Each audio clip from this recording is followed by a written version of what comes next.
Liberty's Kids, Value of Life by Amanda Pizzolatto. The show Liberty's Kids was a short-lived show that ran from September 2002 to April 2003, chronicling the American Revolution through the eyes of four fictional characters: Sarah, James, Henri, and Moses. Since they live with Benjamin Franklin in this show, the four get to experience the most important events of the American Revolution, and see a few smaller ones, as well as meet the biggest names in history, voiced by some of the biggest names in Hollywood at the time. The first of these characters we meet is Sarah. Sarah Phillips is first seen on a ship that's headed to the port of Boston, Massachusetts. Apparently her parents know Benjamin Franklin, and as such her mother asked the gentleman to look after Sarah while she is in America to look for her father. However, Benjamin Franklin does not arrive to pick her up. Instead, he sends the other three original characters, and for good reason. Sarah arrives the night of the Boston Tea Party, an event Benjamin Franklin was not present for, and is the first catalyst to the American Revolution. The group witnesses firsthand the frustrations the colonies were having with the British Crown and what they did to start the ball rolling.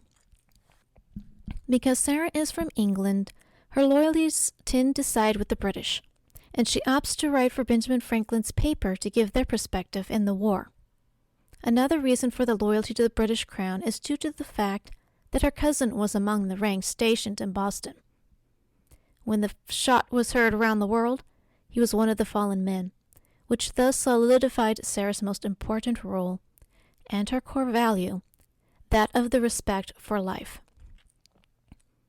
While her thoughts towards the American side changes throughout the series, this core value remains the same, highlighting one of the key components of the American way. Throughout the show, Sarah continues to mourn those who have fallen and strive to remember those who fought hard. While the others in the show do have people they admire die in the field of battle and mourn for them, Sarah in particular is constantly pointing out the value of life itself, having been mostly against the war from the beginning. But like with her loyalties, her thoughts on the war change as well, though her core value does not. Life is important. No matter how big or small, every life matters. And not just life itself, but also one's way of life. Mistakes were made, life was lost. But life without liberty was no way to live. As such, the men and women of the first colonies banded together and risked their lives to fight for what they believed in. This then is the main reason why we have holidays for the military. Memorial Day for those who died for the country, Veterans Day for those who survived the war and are now retired, and Armed Forces Day for the men and women currently serving. As we should, for those men and women are putting their lives on the line for us, and that is something that should always be commended. Sarah, in the end, shows us that one of the key components of the American way is the value of life. Without it, we have no use for the other components. Life, no matter the differing qualifications, is precious, and according to the Declaration of Independence, all are endowed by the Creator of all things with the unalienable right to life.